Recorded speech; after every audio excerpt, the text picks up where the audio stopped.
Hello. I think most people assume that the chessboard of politics is a pretty rough place to be. Every reshuffle makes a fresh batch of pawns into knights and bishops. But how does it feel to be a knight or a bishop who gets made back into a pawn?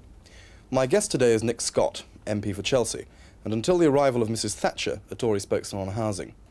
Mr. Scott, you weren't a junior minister for very long. Was it long enough to get a sort of real taste for power, executive power? Oh no, and indeed when you're in shadow cabinet, of course, executive power is a misnomer. It's one's job is to both oppose the present government and to prepare for government.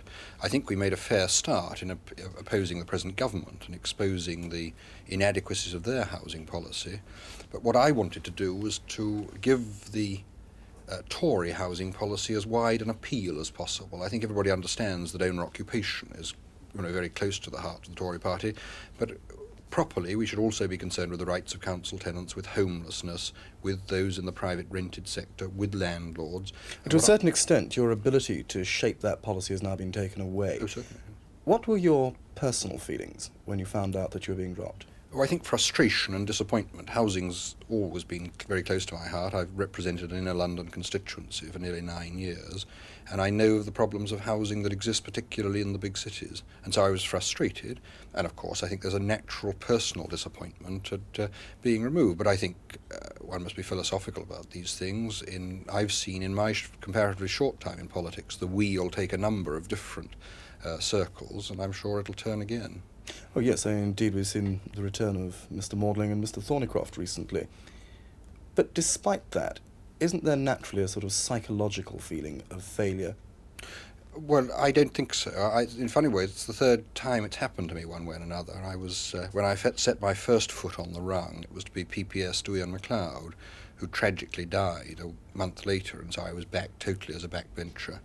Then in January 1974, I became a junior minister at the Department of Employment, and 7 weeks later the Conservative Party lost the election and I lost my seat in Parliament.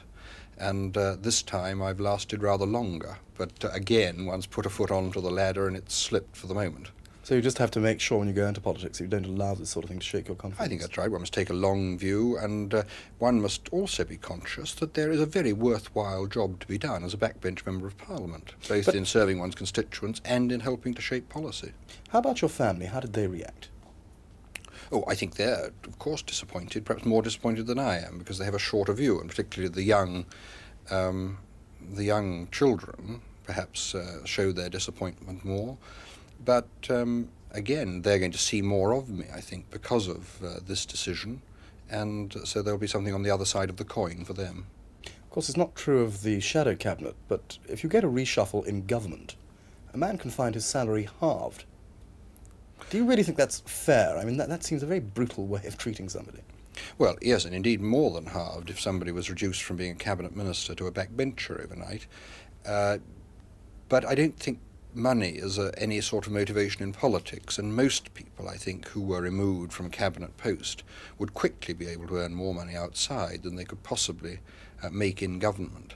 So I don't think that is a factor. And when you think of the sheer burden of work that is on people at the top in politics, I was PPS to Robert Carr for about 20 months, and he was consistently working an 18-hour day through that time. But is that why you think people actually get dropped sometimes, just to give them a rest? Well, actually, I think it'd be a very good idea if there were more in and out in politics at the top. I remember reading Harold Macmillan's biography when the night of the Long Knives, and he mentioned the question of Selwyn Lloyd and said how nice it would be if he could give the Chancellor of the Exchequer a rest. Now, I think people ought to be able to have a rest in politics, have a sabbatical year when they can think and read and travel and be relieved of the day-to-day burden of running a department. And I think one of the most encouraging things that could happen would be, if not only in opposition, but in government, the idea of the sabbatical became an established part of ministerial life. Mr. Scott, thank you very much.